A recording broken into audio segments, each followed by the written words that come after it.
of this world. It doesn't make sense to anyone who knows the truth, and yet in spite of that, this is the prevailing assumption throughout the clerical world. And it is these incredible superstitions that have hardened into what is known today as religious doctrine, imprisoning men in minds and hearts and bodies not created by God, living in an atmosphere of fear and hate and ignorance, with real truth hidden under a cloak of piety, and at the same time completely losing sight of God's many statements that His creation is always perfect, that His creation is perfect forever. Now that's where we begin in mysticism. That perfect creation is yours. That perfect creation is your sinless, painless, deathless, mystical body. And it doesn't have to be improved at all. It has never sinned. It has never lied. It has never cheated. It has never committed adultery. It does not have to be corrected or improved. It simply has to be lived in.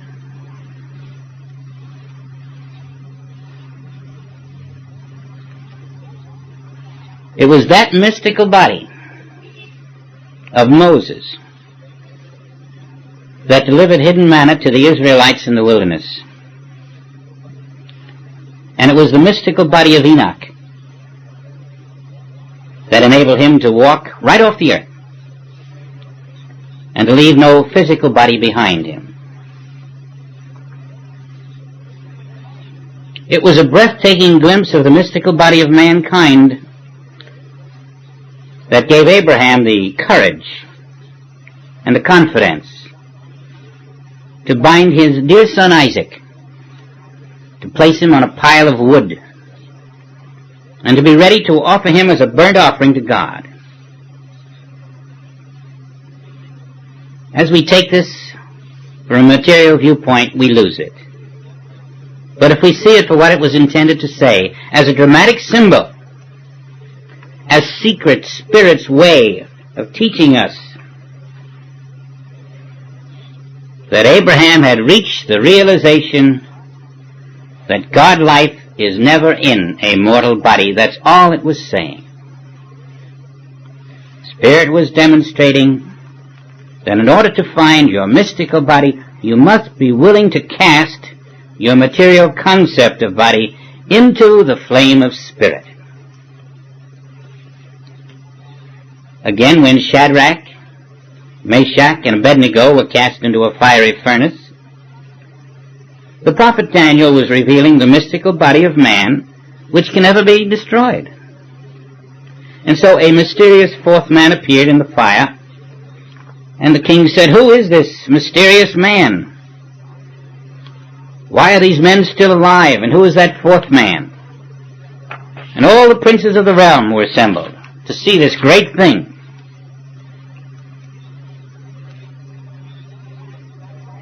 Why did the fire have no power over the bodies of these men? Everybody was astonished. The hair on their heads was not even singed. Their coats were untouched. And there wasn't even the smell of smoke on them. Very few, now or then, discovered the identity of that mysterious fourth man. And that is because the language of Spirit was not understood. We were looking through material eyes. We were not listening within. Spirit was teaching that the fourth man is the one invisible body in which Shadrach, Meshach, and Abednego were living. the same mystical body that is destined to save all of us, all mankind, and to lead us safely through anything this world can offer, including nuclear radiation and including death itself. As we find that one mystical body, we walk the fiery furnace, we find the hidden manna, we find that we are not disturbed by the appearances of death that come upon us or seem to come upon our children. Rather, we stand in the one infinite divine life, the one infinite mystical body, and we see through the illusions of this world. As a matter of fact, every healing in the Bible is an esoteric teaching that disease, disaster, discord, and death are overcome by a transformation of consciousness from mortal body to mystical body, from visible life to invisible life. And we should also note that only after Jesus had revealed the mystical body of Lazarus was he ready to make the one great mystical body of himself visible to mankind. This was perhaps as extraordinary a demonstration as will ever appear on this earth.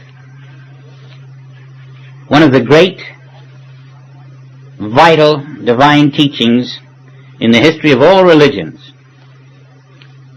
And again, it has been dreadfully misconstrued by the sleeping clergy. Look again,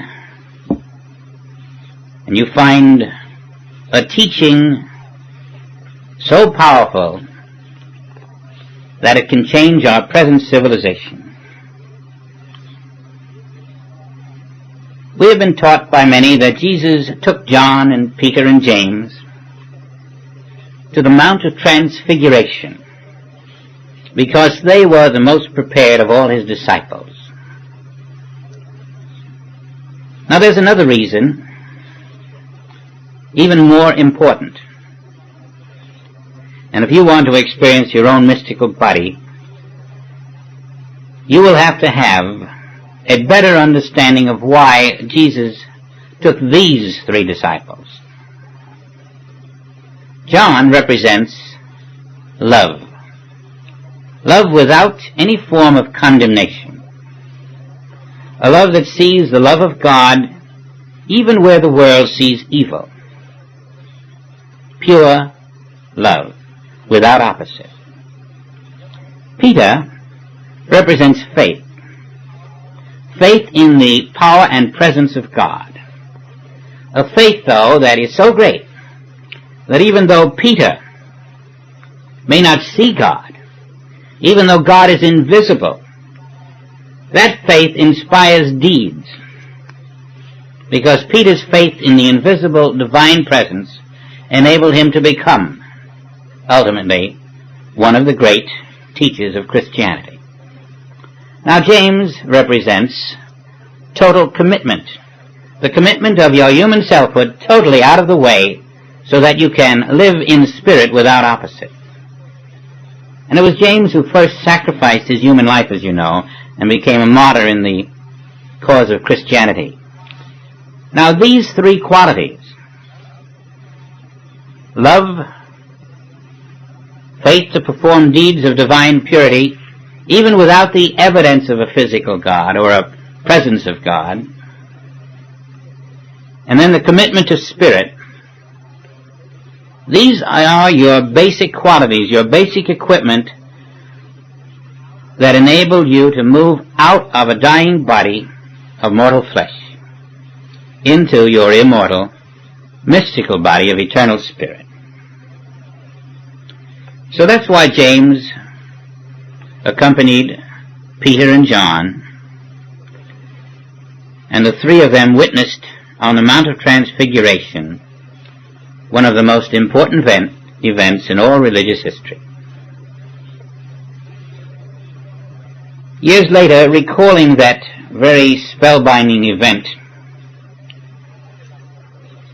the gospel writers told us that we beheld his glory, the glory as of the only begotten of the Father.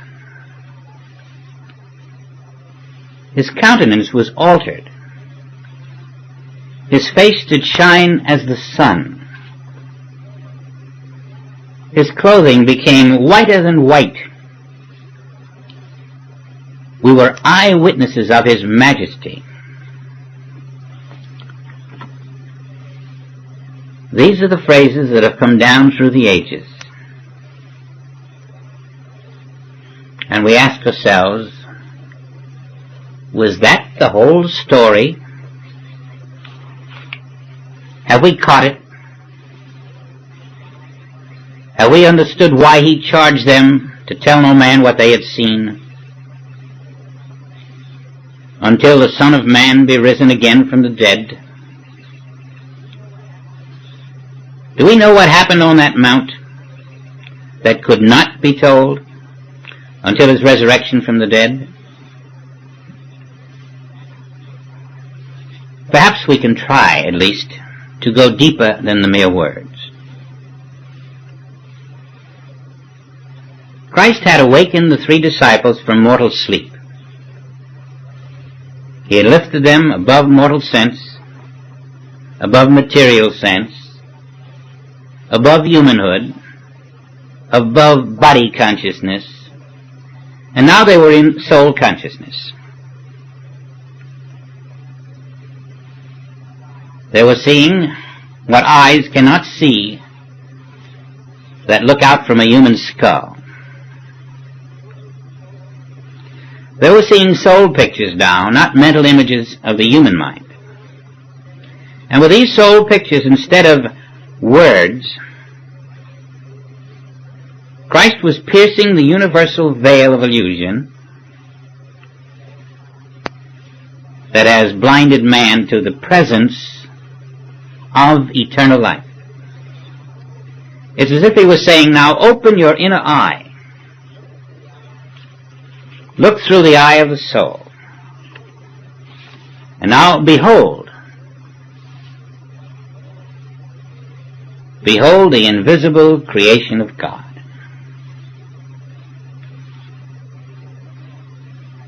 You see, there were no longer 3 disciples there. There was the soul standing, looking into the 3 heavens. And there in the first heaven, the soul of the disciples saw Elias, whom we also know as Elijah. And Elijah was alive. He wasn't dead at all. As John the Baptist, he had been beheaded. But here he was, very much alive in the invisible, divine life that is ever present. And also, he had descended back into earth after he had once ascended as Elijah on a chariot. And so you see that Elias or Elijah could come and go, as they say, at will. And then in the second heaven, the soul of the 3 disciples saw Moses. And here the Hebrew patriarch was very much alive. And they saw Moses and Elijah talking with Jesus. And Jesus was the one in the 3rd heaven. But he wasn't Jesus anymore. He was no longer a physical body. Now he was himself. He was a light of spirit. He wasn't contained in a shape. He was the very atmosphere itself without boundaries.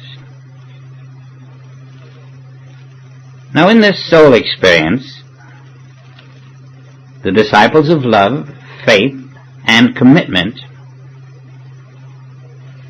did not realize that they had experienced and entered the mystical body of all who walk this earth. They were in the Christ body, whose substance is the very life of God.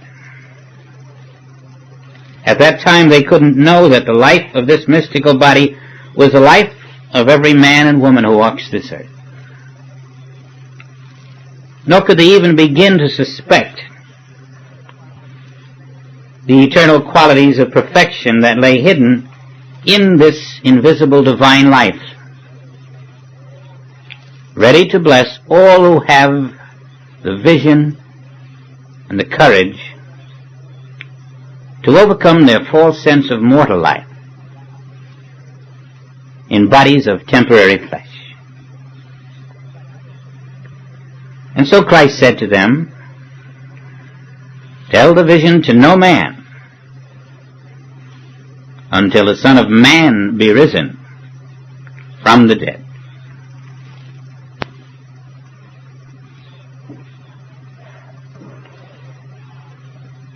Let us stand now on this Mount of Transfiguration and see the miracle of truth demonstrated for you that day.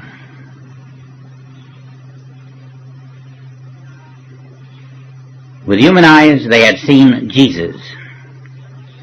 Now they were seeing one direct line moving back into the invisible. They were seeing that Jesus visibly was this invisible self, which through soul perception he was now permitting them to see. He was demonstrating his mystical body. It had no place where it began in space or time. It could have gone back endlessly, and it came now out of the invisible, slowly becoming perceptible, first as visible light and then finally as that which to some extent still resembled the man they had known as Jesus. All of that in one continuous motion without division. One. Now put your face and your body in front of that light and see yourself in the visible as a visible form, and now let yourself go back into the invisible, further back until you are light, and now back into invisible light. Feel all of it, going back into infinity, disappearing into that which no one can see. And now come out of that invisible. You are the infinite invisible coming forth into visible light, and finally into an appearance called man or woman, but all of it from the invisible out to the visible is you. In other words, when we look at you, we see only the tip of the iceberg. We don't see your invisibility, which is there. And so we look at your invisible and we form this visible concept we call you. And you do it about yourself and everyone you know. Feel this infinite invisibility of your being, because that is what the Mount of Transfiguration was all about. He was saying, John, Peter, James, this is you. I am demonstrating your mystical body as well as my own.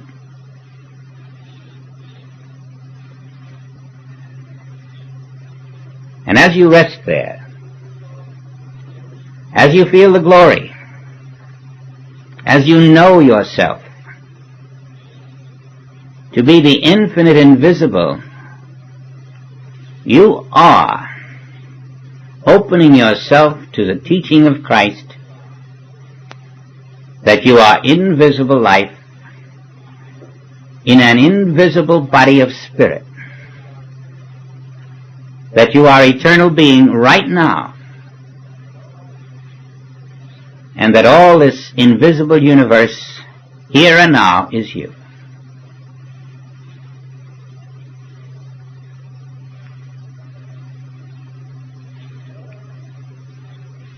Tell no man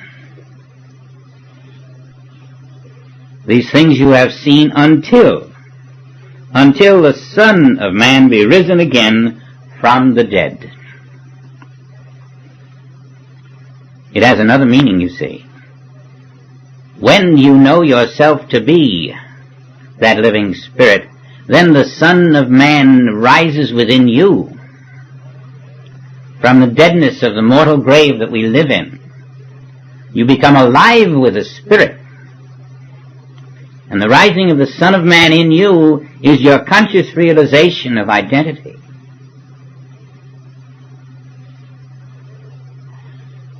And until it happens in you, what have you to tell? Tell no man until the Son of Man is risen again in you. Then with that experience, you can go forth living in your mystical body, trusting your invisible mystical life to go before you everywhere. And the light of your being will tell the world.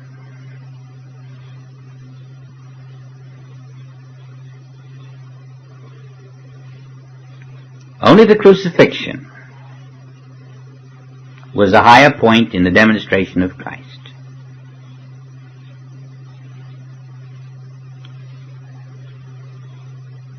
Lazarus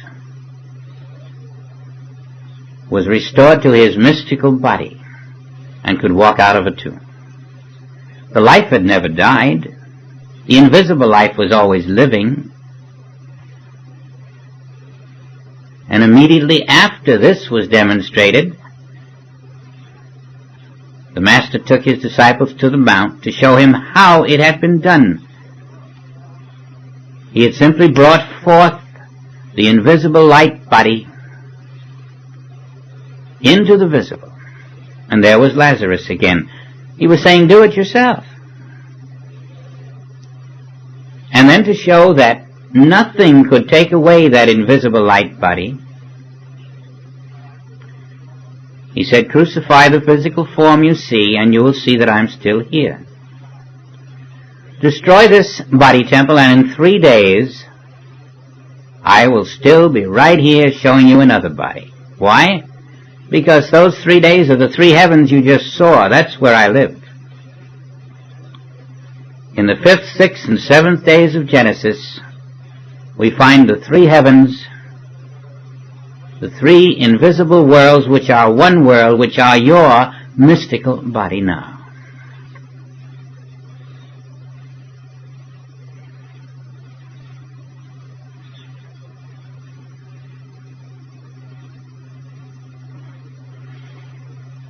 I think we can move now into our 15th lesson.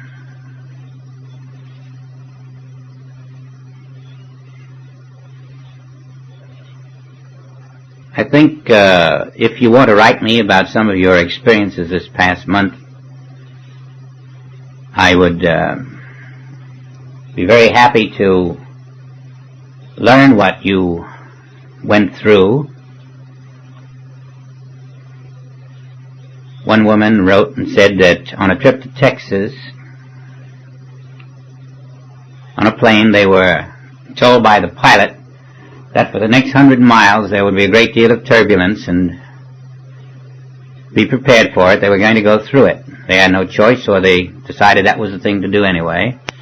And so she went into her mystical body.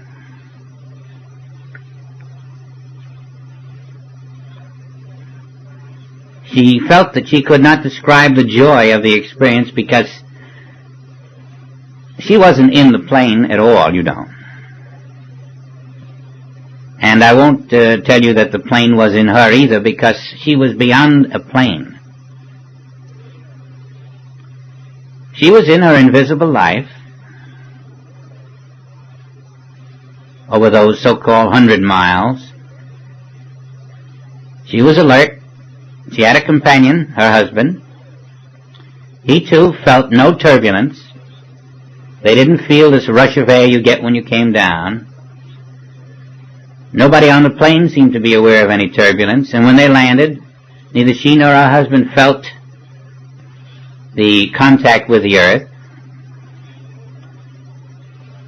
And the trip would not have been half as enjoyable if this pilot hadn't come through to tell them about the turbulence for 100 miles ahead. because it made them find their mystical bodies.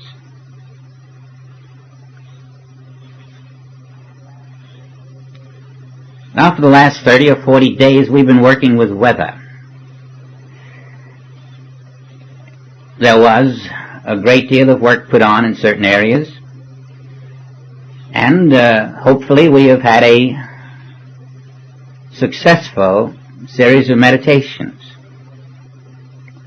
At this particular point, right now, from this moment, or up to this moment, I'm not aware of any deaths that occurred because of weather conditions.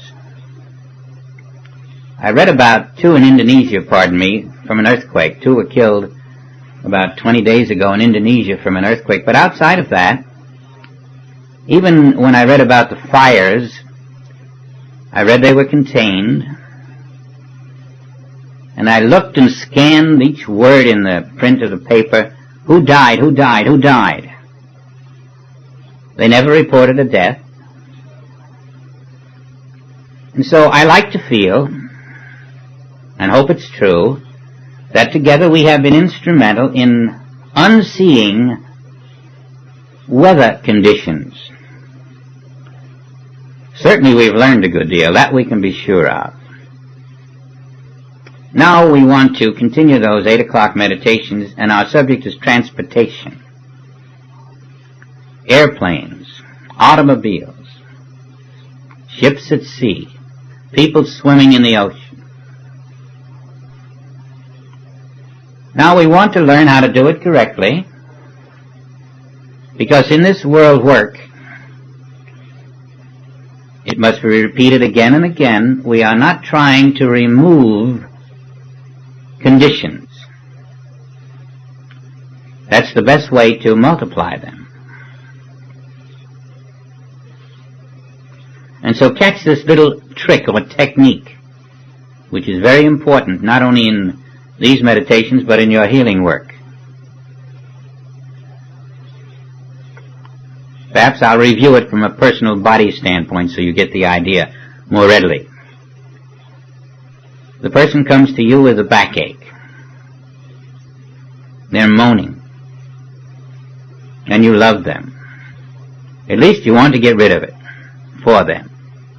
And you've lost it right there.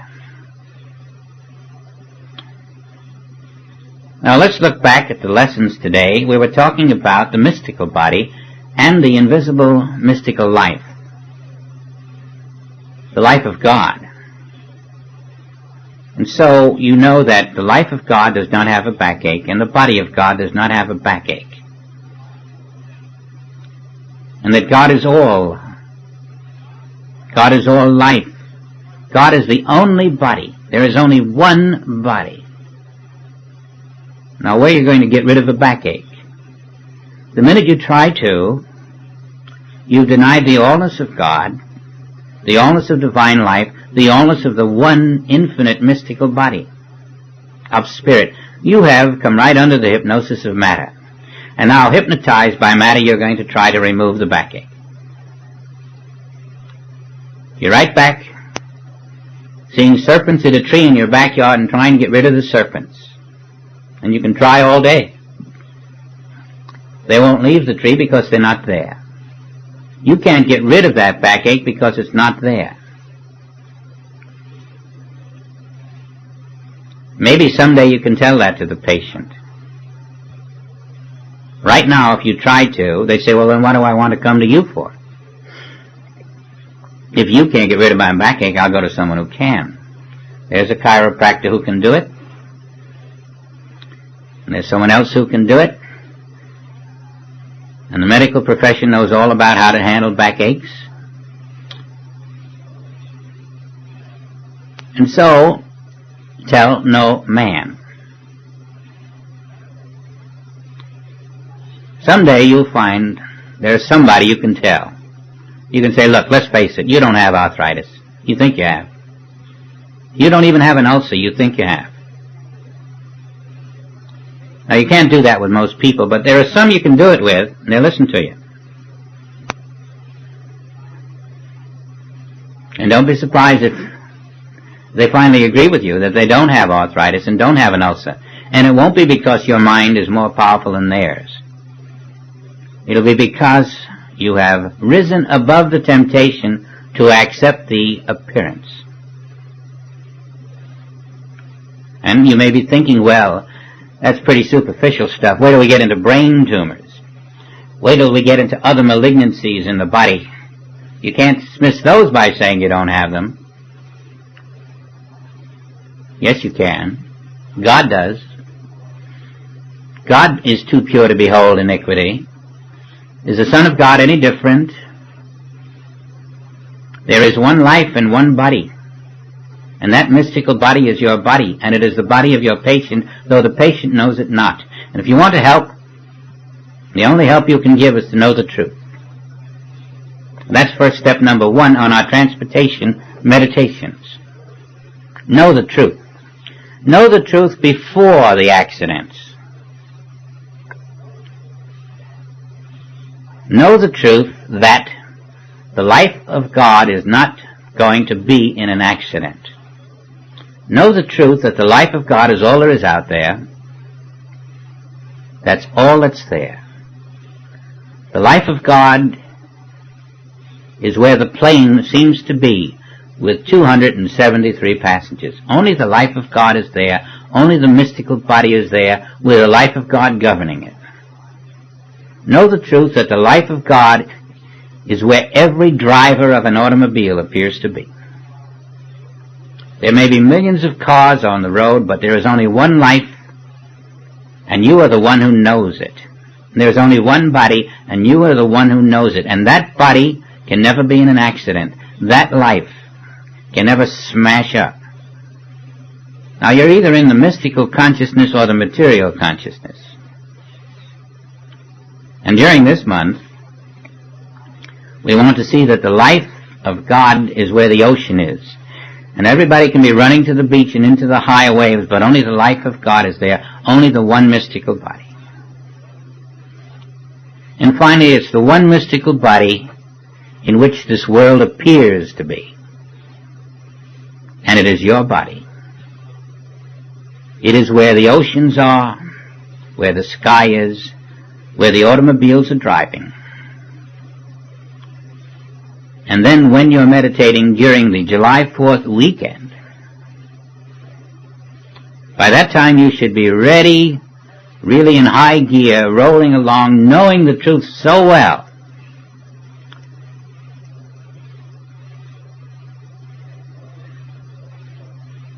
that your work should show forth in this visible world. So let's go through a meditation or two. Let's catch the feeling. It's 8 o'clock California time. Here in Hawaii, we're back there at 5 o'clock now. Up there in New England, you're up to 11 o'clock, I think. And so on out to Alaska and Midwest and whatnot. We're all in the one mystical body governed by the one divine life. Now, in your practice sessions,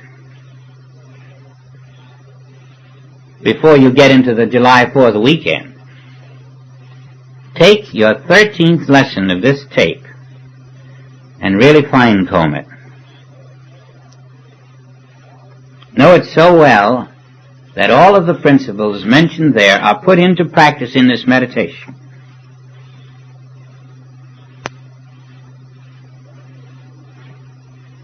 You're in the one invisible body. Just find your peace. Forget all the phrases. Forget all the truth you know. Find the peace of the one invisible body. My peace I give unto you. My peace, not as the world giveth, I give unto you. There can be no death. We never heard of death. All we know is life. Life is all that is here. We are overcoming that last enemy. The last enemy called death. And now, while we're doing that, let's go a step further. Let's see what John meant when he said that the last enemy to be overcome is the second death. That's in Revelation, the 2nd chapter. He that overcometh shall not be heard of the second death.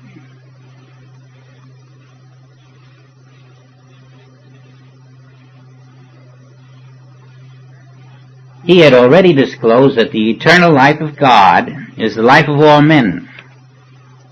And you're knowing this now in this meditation. There aren't two kinds of life. There's only the life of God, which is the life of all men. And that's where you're living. The life of all men, whether they are driving a car or seated in a plane or swimming in an ocean. The life of all children, wherever they are. The life of this universe, the only life, is the life of God. Find your peace in that. And if you don't find your peace in it, you have not accepted the truth of it.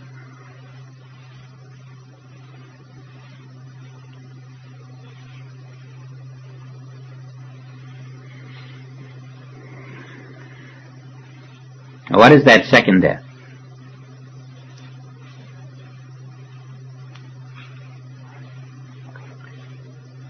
The life of Jesus Christ,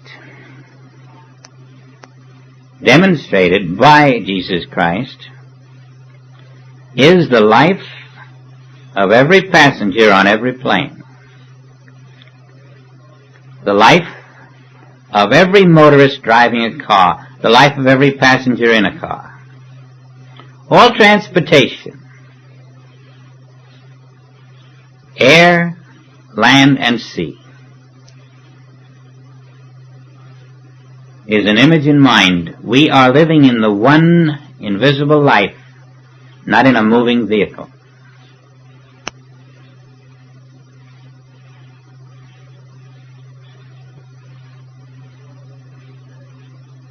Maybe the 4 billion on the earth have forgotten the divine life. Maybe all of us have. Because when we came into mortal flesh,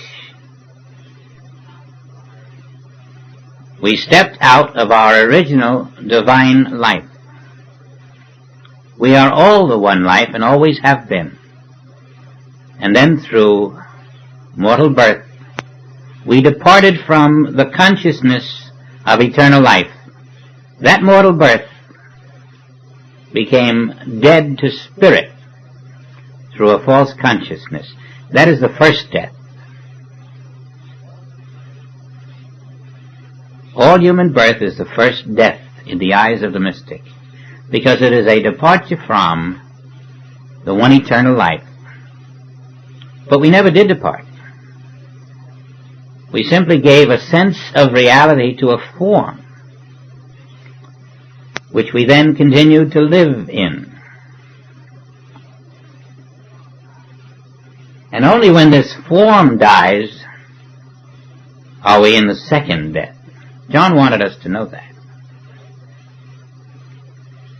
The first death he defined as human birth. The second death was the death of that which was born humanly. So birth is death number 1. The death of the mortal body is death number 2, and we can avoid the second death.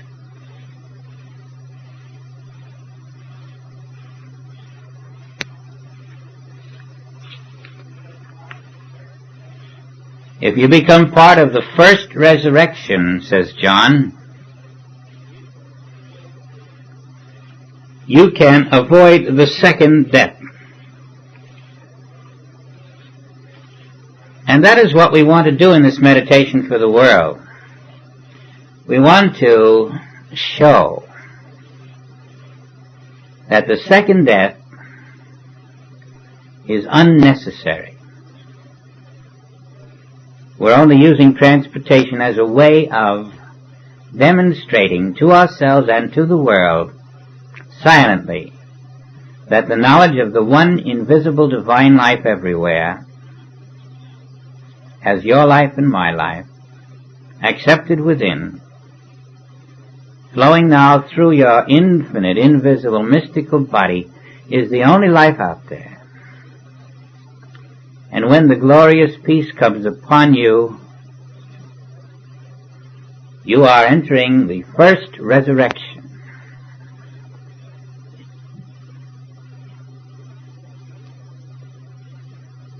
We're going to do this every night at 8 o'clock. Through July 4th and beyond until you get the next tape, and we'll probably continue that so that we can have a different subject each month for our 8 o'clock meditation, right up to the seminar. Now then, let's look at John's statement a little closer.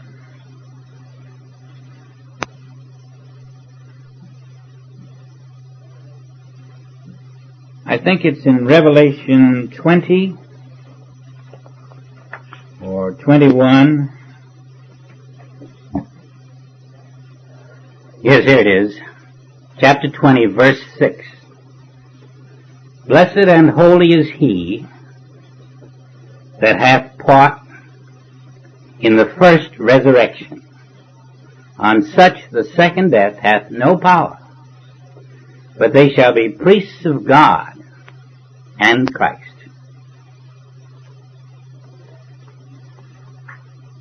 As we rest in the one life, we are priests of God. We are the church of God. We are the living life of God.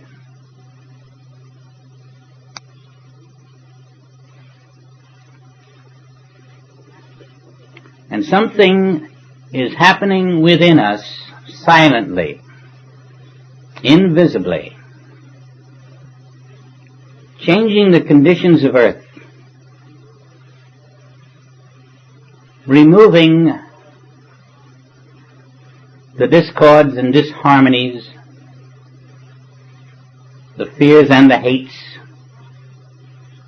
making it impossible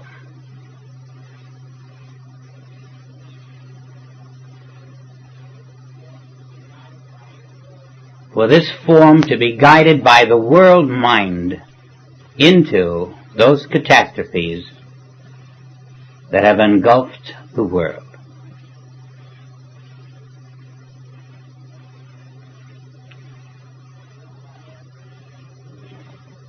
Beyond our meditation, as we practice this knowledge, something takes place within you day after day after day. A subtle transmutation,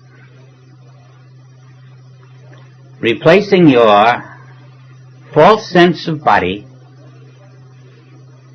into a total oneness with the infinite, in which your only body is that infinite body which appeared to the world as Christ Jesus, Christ John, Christ Paul, Christ Moses. The infinite invisible body comes into a visible sense of body, but it is a one infinite continuity of body, and all is the invisible life of God. And the second death is overcome. This translation from the natural body to the divine is the evolution of consciousness that becomes visible as your divinely governed body, which for Enoch and others became the passport to eternity.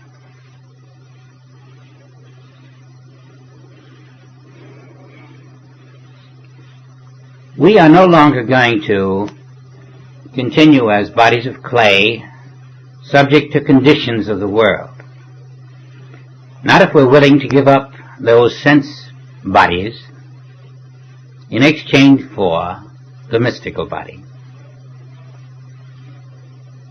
Now we have 3 more lessons, 3 more tapes that is, and there'll be about 10 or 12 more lessons on them.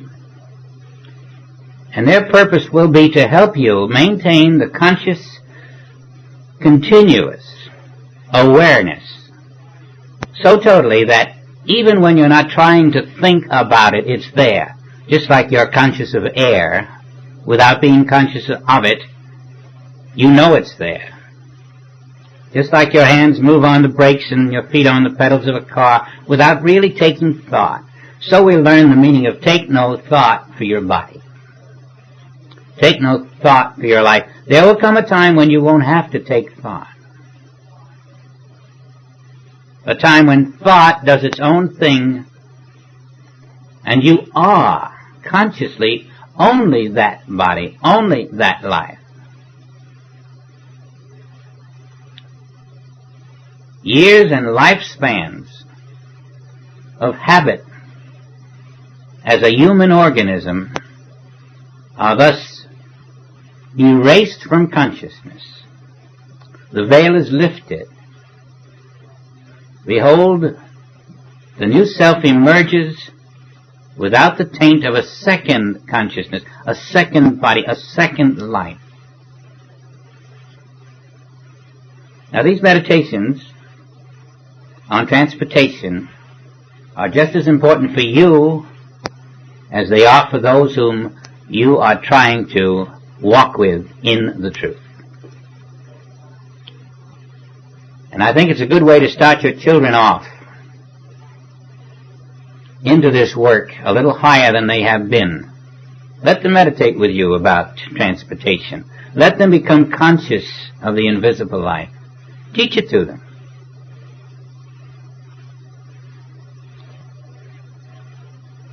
If necessary, tell them to tell no man. But let them enjoy this new vision of a life that never dies. Explain the difference between the life that never dies and the life of the body. They are less conditioned than you or I were, say 30 or 40 years ago, or maybe 20 or 10 years ago for some of us. They can understand more than we ever dreamed they can understand. And you'll see that our work on transportation has many important ramifications for you, your family, and mankind.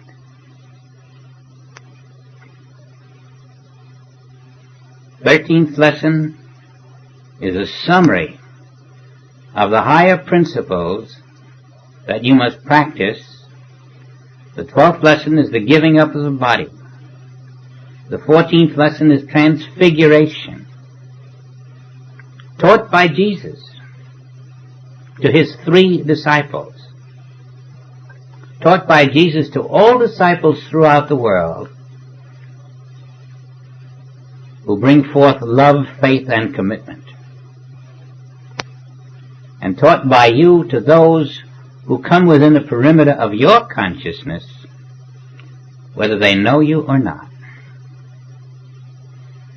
Be still and know I in the midst of you, I who can never leave you, I who go before you, I who make all the crooked places straight.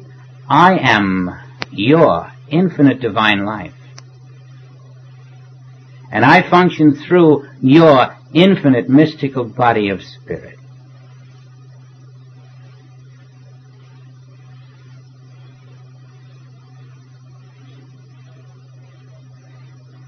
And you will discover the first resurrection taking place within you, that elevation of consciousness which dissolves the experience called the second death. Much love from Kauai. We'll see you again in about 30 days as we join again in oneness of the soul. Much love.